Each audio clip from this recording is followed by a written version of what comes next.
আপনারা উদ্যোক্তা হওয়ার চেষ্টা করেন সেলফ এমপ্লয়েড থেকে, তাহলে আপনারা ফ্রিডম পাবেন। বিকজ আমার প্যাশনের পর লিমিটেড কোম্পানি কাজ করে দুইটা মোটো নিয়ে, একটা হলো লাইফ ফ্রিডম আর একটা হলো ফাইন্যান্সিয়াল ফ্রিডম।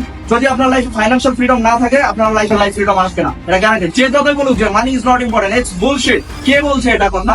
হয় সে অত্যন্ত দরিদ্র, তার ইনক্যাপাবিলিটিস কে ঢাকতে যাচ্ছে, আর নাহলে সে অনেক উপরে চলে গেছে, তার এখন টাকার আরো বেশি দরকার নাই। সেই কথা বলেনি যখন তার বয়স 20 বছর ছিল, যখন সে মানি চেঞ্জ করছিল, রাইট, সাকসেস চেঞ্জ করছিল, তখন সে কথা বলেন। দ্য পয়েন্ট ইজ, ফাইন্যান্সিয়াল ফ্রিডমটাকে আপনি ভ্যালু দেন। ফাইন্যান্সিয়ালি কিভাবে আপনি একটা লেভেলে যান, আমি আপনাদেরকে একটা ম্যাথ বলি, তাহলে আপনারা টার্গেট পাবেন। আমি ভ্যালু দেওয়ার চেষ্টা করছি, আমি জানি না আপনারা কতটুকু বুঝতে পারছেন আমার কথা। ফর এক্সাম্পল, আপনি আজকে বয়স 30 বছর, আপনি লাইফ ফ্রিডম পেতে চাচ্ছেন, ফাইন্যান্সিয়াল ফ্রিডম পেতে চাচ্ছেন, তাহলে ফাইন্যান্সিয়াল ফ্রিডম পেতে চাইলে আপনার কত টাকা লাগবে, রাইট?